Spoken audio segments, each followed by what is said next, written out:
Hello farmers, welcome back to my channel. All of you good morning అండి. Video ద్వారా Anantapuram market యొక్క stock information share చేస్తున్నాను.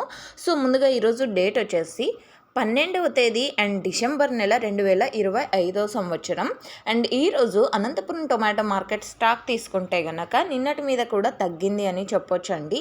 So చాలా మండీలు ఉన్నప్పటికీ ప్రజెంట్ వచ్చేసి కొన్ని మండీలకు మాత్రమే స్టాక్ అనేది వస్తుంది, చాలా మండీలకి రావడం లేదు. దాదాపుగా 30 మండీలు ఉన్నాయి. ప్రజెంట్ వచ్చేసి 22-23 మండీలకు అలా వస్తుంది స్టాక్. అండ్ ఇక ఈరోజు టోటల్ టమాటా స్టాక్ తీసుకుంటే గనక 85,000 ప్లస్ బాక్సెస్ వచ్చిందండి. 85,000 ప్లస్ బాక్సెస్ వచ్చింది. అన్క్వాలిటీలు అయితే వెళ్ళడం లేదు, ఇది ఫార్మర్స్ అన్న వాళ్ళు గమనించగలరు. అండ్ ఇది కేవలం స్టాక్ ఇన్ఫర్మేషన్ మాత్రమేనండి. నెక్స్ట్ వీడియో ద్వారా ప్రైజెస్ ఇన్ఫర్మేషన్ షేర్ చేస్తాను, ఎందుకంటే ఇంకా ఆక్షన్ అనేది స్టార్ట్ అవ్వలేదు. అండ్ ఓకే ఫ్రెండ్స్, ఈ ఇన్ఫర్మేషన్ యూజ్ అయితే ప్లీజ్ లైక్ చేయండి. అండ్ డైలీ ఇన్ఫర్మేషన్ కోసం సబ్స్క్రైబ్ చేయండి మన ఛానల్ని. Thank you for watching this video.